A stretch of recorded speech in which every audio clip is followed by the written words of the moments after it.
So you want to ask a question or you have a thought and you choose to ignore it because you feel like whatever you have to say or you want to ask is not good enough, and if you verbalize it, people are gonna laugh at you and they're gonna think you're stupid, you're crazy, you're weird. So you choose not to say anything because of fear of judgment, that other people fear of judgment of how people are going to perceive you. So you choose to go through life without expressing your ideas and thoughts out there in the world because you have an identity to protect about yourself that you have, and you don't want to make that identity of yours vulnerable by expressing your thoughts.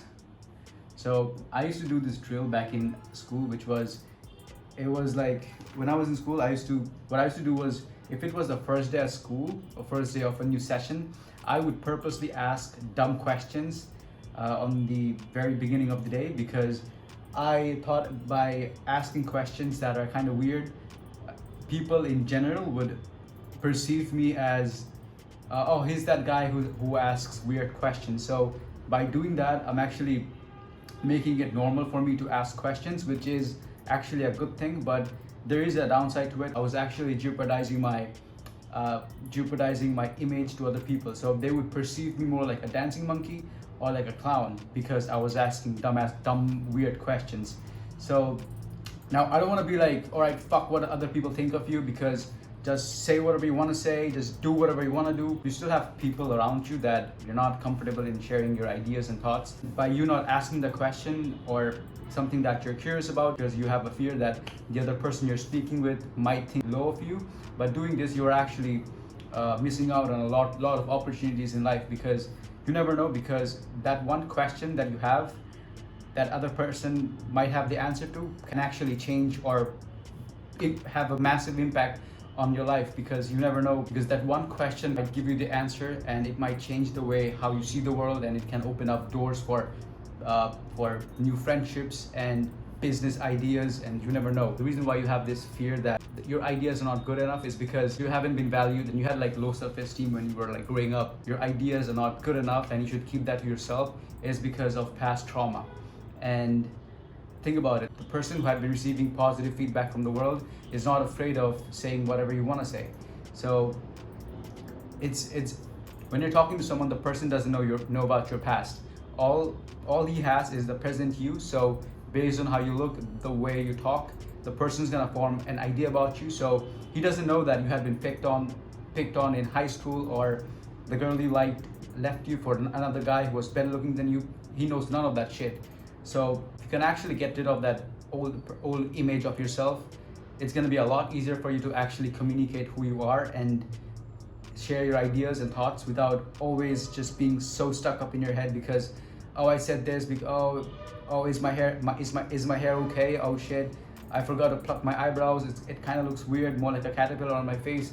Oh shit. And you're just gonna be okay for the fact that people are not super obsessed with every single detail about yourself. And as you grow up, you're gonna meet a lot of people that would actually be, you're gonna meet a lot of people with whom you're gonna go along with.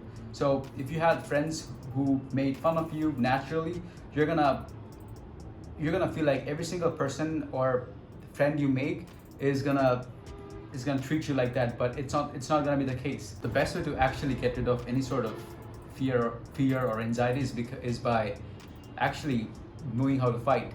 Like, think about it. If a cat hears a loud noise, what would he do? Like, he would just run around and like freeze up and like just run away from that place.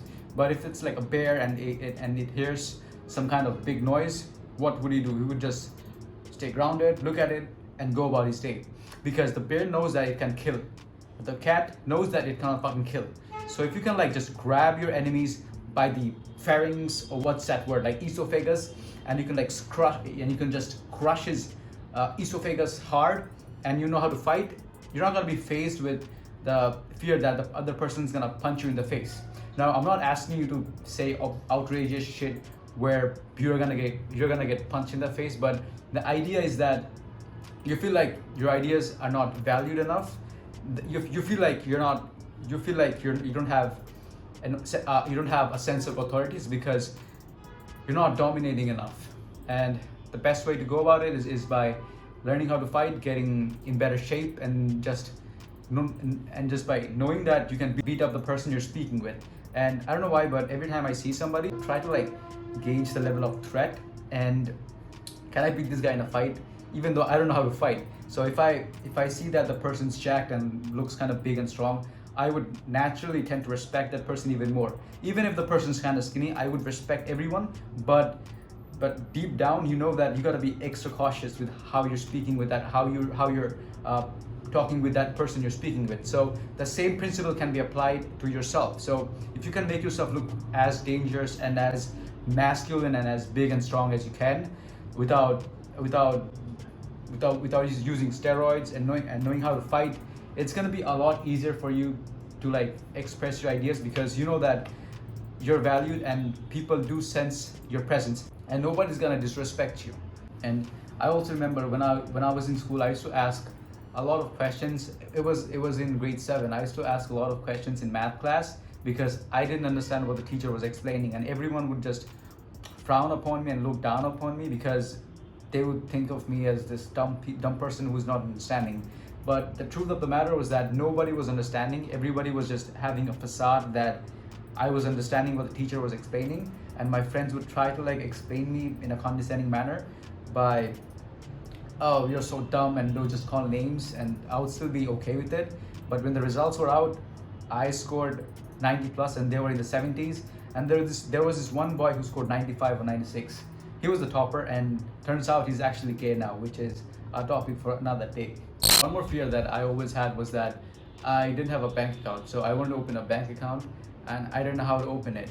So I asked a few of my close friends how to do it, and they were like, yeah, it's okay. Like nobody knows how to open a bank account. So I had like this feeling that if I ever step into a bank account and I ask the person or anybody over there like how to open a bank account, everyone's gonna drop what they're doing and they're gonna be like, hey, this idiot over here doesn't know how to open a bank account. Like everyone's gonna laugh at me, and there's gonna be like this cameraman, like, so you don't know how to open a bank account, and it's gonna be like a big of a deal. But it was all in my head, which is like people are actually trying to help you out, and school days are over. So if you're someone who's watching this video and you are in school, and I'm not gonna say that just ask questions and just say whatever you want to say. It's more of like you wanna take feedback, how people are reacting to whatever you're saying. So you're gonna be like, it's more of like the Apple analogy, which is you're gonna take the positive experiences, how others are perceiving your words, the way you're communicating with others, like the good stuff. And let's say, for instance, you have a bag of apples. So the good apple is the positive experiences, the reinforcements, the reinforcement that you're good enough and it's okay to express your ideas and they're good enough to be verbalized out there in the world. And the neutral ones are like, there's nothing you can learn from it. It's just an idea. Like nobody reacted bad. And the other one is the bad experiences, which is, so if it's like a bad apple, what you're gonna do, you're gonna just cut out the bad parts, or you're just gonna throw it out like it never happened, but you're gonna extract the valuable lessons from it. So maybe what you're saying could be a little bit too politically incorrect, or maybe it's a bit outrageous, or maybe the person you're speaking with doesn't get along with you. So it's all good. And sometimes you do want to have a little bit of what? Social calibration. You're gonna develop that with more and more social interactions. If you're sitting at home, you're doing shit, you're never gonna improve at this skill set. So it's more about practice. And I remember I was once talking with this girl. She asked me, so what are you into? And in my mind, I was like, shit, what do I say? She was like, oh, do you like cars? I was like, no. Do you like soccer? I was like, no. I wanted to say I love but I didn't say that because that's gonna be too weird. So I guess I just changed the conversation. I don't know, like, you get what I'm trying to say. One more thing, so if you're in school, you want to like develop your social status at school. So let's say, for instance, if you have a question and it's kind of like weird, but the popular kid or the jock says it in the class, people are gonna laugh with him, not laugh at him. So if you're not that good looking or like a part of the cool kids, you don't have a lot of friends, you're more of like that shy loser nerd, video game nerd, you're gonna be made fun of. So you gotta be okay with it. So it's a lot more about improving the way you look, your physique, and making new friends, so that you're not like this lone wolf or like this social outcast. Like I was a social outcast growing up. I was called Billy Loner. I'm glad school days are over, but I promise you that if you're someone who's in school and you get out of school, life is a hell lot better, because you're gonna deal with mature people. I actually made a video about a message that I wanna give to my 15-year-old self. I'll put a link that I think over there. So that's basically it. Let me know your thoughts and ideas in the comments, and bye baby. Peace.